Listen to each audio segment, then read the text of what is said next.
Hi hello welcome back to my YouTube channel. എല്ലാവർക്കും പുതിയൊരു വീഡിയോയിലേക്ക് സ്വാഗതം. എല്ലാവരും സുഖമായിട്ടിരിക്കണമെന്ന് വിശ്വസിക്കുന്നു കേട്ടോ.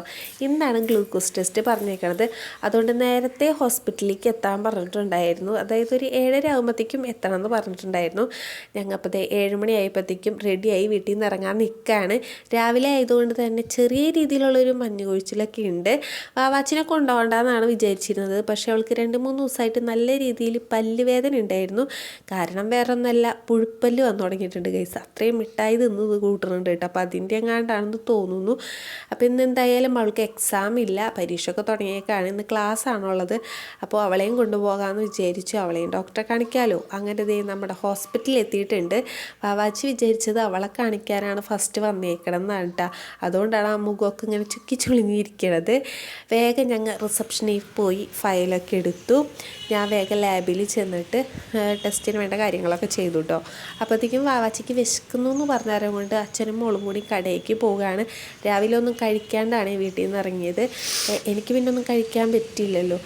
ഈ ടെസ്റ്റ് കഴിഞ്ഞ് 2 മണിക്കൂറിന് ശേഷമാണ് എന്തെങ്കിലും കഴിക്കാനോ കുടിക്കാനോ ടോയ്ലറ്റിലൊക്കെ പോകാനൊക്കെ പറ്റുള്ളൂ എന്ന് പറഞ്ഞിട്ടുണ്ടായിരുന്നു. ഒരേ മണിക്കൂർ കഴിയുമ്പോൾ ടെസ്റ്റ് ചെയ്യണം കേട്ടോ വന്നിട്ട്. അതുകൊണ്ടൊന്നും കഴിക്കാനൊന്നും പറ്റുന്നുണ്ടായിരുന്നില്ല. അപ്പോൾ അവർ പോയി കഴിച്ചോട്ടെ എന്ന് വിചാരിച്ചു. ഞാനാണെങ്കിൽ അവിടെ നിന്ന് നല്ല മധുരമുള്ള വെള്ളമൊക്കെ കുടിച്ച് തലയ്ക്ക് മൊത്തമായിട്ട് അങ്ങോട്ടും ഇങ്ങോട്ടൊക്കെ നടക്കുകയാണ് കേട്ടോ. പോരാത്തതിന് നല്ല രീതിയിൽ വിശപ്പും തുടങ്ങിയിട്ടുണ്ടായിരുന്നു. ഒരു 8:30-8 മണിയൊക്കെ ആകുമ്പോഴത്തേക്കും കാലത്ത് ഞാൻ എന്തായാലും ബ്രേക്ക്ഫാസ്റ്റ് കഴിക്കാറുണ്ട് കേട്ടോ.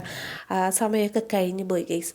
ചിലരൊക്കെ തളർന്ന് വീഴാനൊക്കെ തുടങ്ങിയിട്ടുണ്ടായിരുന്നു. രാവിലെ ആയതുകൊണ്ട് അധികം തിരക്കൊന്നും ഉണ്ടായിരുന്നില്ല. ഈ ടെസ്റ്റിന് വേണ്ടി വന്നവർ മാത്രമേ ഉണ്ടായിരുന്നുള്ളൂ കേട്ടോ. അപ്പോഴത്തേക്കും പിന്നെ ദേ കടയിൽ പോയ ആൾക്കാരൊക്കെ തിരിച്ച് വന്നിട്ടുണ്ട്. ഞങ്ങൾ ഫാനിൻ്റെ ചോട്ടിലിരിക്കാൻ വേണ്ടിയിട്ട് നമ്മുടെ ഡോക്ടറെ കാണേണ്ട സ്ഥലത്തേക്ക് വന്നിരിക്കുകയാണ് കേട്ടോ. അവിടെ ഒന്നും ആരും ഉണ്ടായിരുന്നില്ല. വാവാച്ചിയാണെങ്കിൽ ബോറടിച്ചിട്ട് ആകെ ആൾ സീനായിക്കൊണ്ടിരിക്കുകയായിരുന്നു കേട്ടോ. അവൾ കടയിൽ നിന്ന് നമ്മുടെ ജ്യൂസും വെള്ളം ഉണ്ടല്ലോ, മാങ്കോയുടെ ജ്യൂസ്, അത് കുടിച്ചിട്ട് നാക്കുമ്പോൾ അതിൻ്റെ കളറ് വന്നിട്ടുണ്ടായിരുന്നു. അപ്പോൾ ഞാൻ പറഞ്ഞു, കണ്ടില്ലേ കടയിൽ നിന്നൊക്കെ ഒരു സാധനമൊക്കെ മേടിച്ച് കുടിച്ചിട്ടാണ് ഈ കാണുന്നത്. അപ്പോൾ ആൾ നോക്കാൻ വന്നേക്കാണ് ഈ കാണുന്നത്. പിന്നെ അവൾക്ക് വെള്ളം വേണമെന്ന് പറഞ്ഞു. ഭാഗ്യത്തിന് അവിടെ ചൂടുവെള്ളവും തണുത്ത വെള്ളമൊക്കെ ഉണ്ടായിരുന്നു. അപ്പോൾ വായ കഴുകാനാണ്, പിന്നെ കുടിക്കുകയും വേണമെന്നൊക്കെ പറഞ്ഞപ്പോൾ ചൂടുവെള്ളം തന്നെ എടുക്കുകയാണ് കേട്ടോ. അങ്ങനെ ആൾ വായൊക്കെ കഴുകി. പിന്നെ ഞങ്ങൾ ലാബിൻ്റെ അവിടേക്ക് തന്നെ വന്നു കേട്ടോ. 1 മണിക്കൂർ കഴിയുമ്പോൾ ടെസ്റ്റ് ഉണ്ടെന്ന് പറഞ്ഞിട്ടുണ്ടായിരുന്നല്ലോ. അപ്പോൾ ആ ടെസ്റ്റിന് വേണ്ടി പിന്നെയും അവിടേക്ക് തന്നെ വന്നിട്ടുണ്ടായിരുന്നു. വാവാച്ചാണെങ്കിൽ ലേസ് തിന്നുകൊണ്ട് നടക്കുകയായിരുന്നു. അപ്പോഴാണ് ഗൈസ് കണ്ടില്ല ഒരു പട്ടി വന്ന് നിൽക്കണത്. അപ്പോൾ പട്ടിയുടെ കൊതി ഏൽക്കണ്ടെന്നും പറഞ്ഞ് അതിന് ഇതേ വലിച്ചെറിഞ്ഞിട്ട് കൊടുക്കുകയാണ് കേട്ടോ. പക്ഷേ ആ പട്ടി എന്തുകൊണ്ടാണെന്ന് അറിയാൻ വേണ്ടി വന്ന് നോക്കി. ലേസാണെന്ന് കണ്ടപ്പോൾ ആൾ തിന്നൊന്നുമില്ല കേട്ടോ. അപ്പോൾ ഞാൻ പറഞ്ഞു, പട്ടിക്ക് പോലും വേണ്ട ലേസ്, ഇതൊന്നും കഴിക്കാൻ പാടില്ല എന്നൊക്കെ പറഞ്ഞ് ഞാൻ ചീത്ത പറയുമായിരുന്നേ. ഹലോ ഗായ്സ്, ഇന്ന് അമ്മ ആസ്പത്രി വന്നപ്പോൾ ഒരു കടന്നല് കുറേ സ്ഥലത്തുണ്ടായിരുന്നു. കടന്നല് കണ്ടോളൂ, ദേ മരത്തുമ്പലേ. ഞങ്ങിരിക്കുന്ന മരത്തിൻ്റെ മുകളിലായിട്ട് അവിടെ ആയിട്ട് കുറച്ച് കടന്നൽ കൂടൊക്കെ ഉണ്ടായിരുന്നു കേട്ടോ. നമ്മിങ്ങനെ വെറുതെ ഇരിക്കുകയാണല്ലോ. അപ്പോൾ ജസ്റ്റ് മുകളിലേക്കൊന്ന് നോക്കിയതാണ്. അപ്പോഴാണ് ഈ ഒരു സംഭവത്തിനെ കണ്ടത്. നിങ്ങൾക്ക് എത്രത്തോളം ക്ലിയറായി കാണാൻ പറ്റുമെന്ന് അറിയില്ല. ഈ ഒരു കടന്നൽ കൂടുമ്പോൾ അങ്ങനെ കടന്നലിനെ കണ്ടില്ല കേട്ടോ. ചിലപ്പോൾ അകത്തുണ്ടാവും, പക്ഷെ വേറൊരെണ്ണത്തുമ്പോൾ നിറച്ചുണ്ടായിരുന്നു.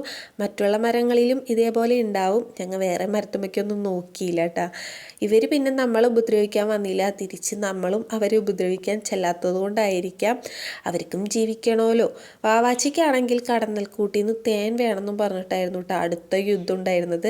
ഞാൻ പറഞ്ഞു, അവരെ ഇളക്കിയിട്ടുണ്ടെങ്കിൽ നിൻ്റെ മുഖത്തിൻ്റെ ഷേപ്പൊക്കെ ചിലപ്പോൾ മാറും, അവർ വന്ന് കുത്തും, നീരൊക്കെ വരും, പിന്നെ അതിന് വേണ്ടിയിട്ട് ആശുപത്രിയിലൊക്കെ വരേണ്ടി വരും എന്നൊക്കെ പറഞ്ഞേരം കൊണ്ട് ആൾ കുറച്ച് നേരം അടങ്ങൊതുങ്ങിയൊക്കെ ഇരുന്നു. കുറച്ച് നേരം കഴിഞ്ഞപ്പോഴത്തേക്കും വാവാച്ചിക്ക് ഒരു കൂട്ടുകാരത്തിനെ കിട്ടി. പിന്നെ അവളായിട്ടായിരുന്നു കളി. അങ്ങനെ നമ്മൾ റിസൾട്ടൊക്കെ കിട്ടി, ഡോക്ടറൊക്കെ കണ്ടിട്ട് പിന്നെ ഞങ്ങൾ ഭക്ഷണം കഴിക്കാൻ വേണ്ടി വന്നു. ഞങ്ങൾ 3 പേരും മസാല ദോശയാണ് കേട്ടോ കഴിച്ചത്. അപ്പോഴാണ് ഗൈസ് ശ്വാസം ഒന്ന് നേരെ വീണത്. ജീവൻ തിരിച്ച് കിട്ടിയ പോലെയായിരുന്നു കേട്ടോ വിശപ്പൊന്നും അടങ്ങിയപ്പോൾ. പിന്നെ ഞങ്ങൾ നേരെ പോയത് വാവാച്ചിനെ പല്ലി ഡോക്ടറെ കാണിക്കാൻ വേണ്ടിയിട്ടായിരുന്നു കേട്ടോ. അവിടെ അടുത്ത് തന്നെ ഒരു ദന്താശുപത്രി ഉണ്ടായിരുന്നു. അപ്പോൾ അവിടെ കാണിക്കാമെന്ന് വിചാരിച്ചു. ചെറിയ രീതിയിൽ തിരക്കുണ്ടായിരുന്നു, എന്നാലും പെട്ടെന്ന് ഡോക്ടറെ കാണാനൊക്കെ പറ്റി. അങ്ങനെ ഡോക്ടറൊക്കെ കണ്ടു. വാവാച്ചി അച്ഛനാണ് അകത്തേക്ക് കയറിയത്. ഞാൻ വിചാരിച്ച് പല്ലൊക്കെ പറിച്ച് കളയേണ്ടി വരുന്നു. പക്ഷേ ഈ പ്രായത്തിൽ പല്ല് പറിക്കണ്ടെന്ന് പറഞ്ഞു. റൂട്ട് കനാൽ ചെയ്യാനാണ് കേട്ടോ അവർ പറഞ്ഞത്. അപ്പോൾ വാവാച്ചി അവിടെ ചെന്നിട്ടും യുദ്ധം വെട്ടായിരുന്നു. ഡോക്ടറെ കാണാൻ കയറിയ സമയത്ത് അവർ ഇങ്ങനെ പരിശോധിക്കുന്ന സമയത്ത് ആൾ ജസ്റ്റ് ഒന്ന് പേടിച്ചിട്ടുണ്ടായിരുന്നു കേട്ടോ. അപ്പോൾ ജസ്റ്റ് കരഞ്ഞൊക്കെ ചെയ്തു, പിന്നെ കുഴപ്പമുണ്ടായിരുന്നില്ല. അപ്പോൾ ഇത്രയുള്ളൂ നമ്മളെ വീഡിയോ ഇഷ്ടപ്പെടുന്ന കൂട്ടുകാരൊക്കെ ഉണ്ടെങ്കിൽ നമ്മുടെ ചാനലൊക്കെ ഒന്ന് സബ്സ്ക്രൈബ് ചെയ്ത് സപ്പോർട്ട് ചെയ്യാൻ മറക്കല്ലേ. ടാറ്റാ.